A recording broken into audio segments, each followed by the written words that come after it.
Indian drama serial बेबाजी की बहू की नेक्स्ट आने वाली एपिसोड में आप देखेंगे कि वासिफ कहेगा कि फरत ने इतनी छोटी सी बात को लेकर कितना बड़ा हंगामा खड़ा कर दिया है। मैं तो सिर्फ अकेला डांस कर रहा था, तुम गायब जो हो गई थी, बस रामीन वहां पर कैसे आ गई ये मैं नहीं जानता। जिस पर जब फरहत की दोस्त उसको कहेगी कि मैंने तुमसे कहा था ना ये फुप्पो बहुत बड़ी चीज है, ये तुम्हें बेवकूफ बनाकर घर भिजवा दिया और किस तरह से रामीन को आगे कर दिया, ये सारी आग इन फुप्पो की ही लगाई हुई है, तुम गुस्सा करके अपना घर क्यों खराब कर रही हो। जिस पर फरहत कहेगी तुम ये बात कर रही हो जो तुम मुझे खुद समझाती थी कि वासिफ ऐसा है वासिफ वैसा है। जिस पर कहेगी उसकी दोस्त कि बेशक माना कि वासिफ भाई में कुछ भी खराबियां हैं, लेकिन इस बार जो गलती है मुझे लगता है वो तुम्हारी फुप्पो की तरफ से हुई है, इसलिए बेहतर यही होगा कि तुम चुपचाप अपनी जगह मत छोड़ो और यहीं पर रहकर शादी अटेंड करो। उधर आप देखेंगे कि सायरा बहुत ही मजे लेकर कहेगी अम्मा ये सारा तेरा किया धरा था, मुझे नहीं पता था, वैसे आया बड़ा मजा जब सब लोगों का हंगामा हुआ और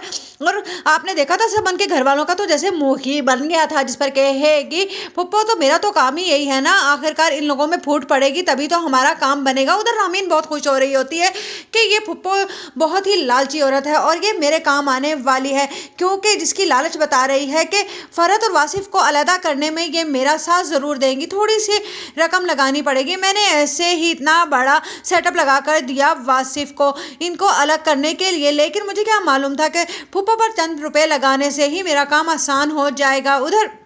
आप देखेंगे कि वलीद कहेगा कितना बड़ा हंगामा नहीं होना चाहिए था और वासिफ भाई आपको ज़रूरत क्या थी उस लड़की को इस शादी में इनवाइट करने की। जिस पर वासिफ कहेगा तुम तो समझते हो ना, आखिर बिजनेस पार्टनर है, मैं क्या कहकर छुट्टी लेता, मुझे बताना पड़ा। जिस पर वलीद कहेगा तो आपको मेरी शादी में ही ये हंगामा करवाना था, आपने देखा नहीं सारे मज़े का रंग में भंग पड़ गया। जिस पर कहेगा वासिफ अच्छा भाई मैं अपनी गलती की माफ़ी मांग लेता हूँ। उधर सब लोग ही फरहत को समझा रहे होंगे, लेकिन फरहत को अपनी दोस्त की वो बात याद आएगी कि फुप्पो ने ही आग लगाई है। जिस पर अजरा की बातें भी फरहत को याद आएंगी कि फुप्पो बहुत चालाक औरत है, इसीलिए वो भी अभी तो मुंह को ताला लगाकर बैठ जाएगी कि कहीं वाकई ही अगर फुप्पो ने ये सारा काम खराब किया है तो अब वो उनकी बातों में हरगिज नहीं आएगी। लेकिन फुप्पो बहुत ही चालाकी के साथ फरहत के पास आएंगी और फिर से लाड़ प्यार भंगारने लगेंगी, जिससे फरहत एक बार फिर से बेवकूफ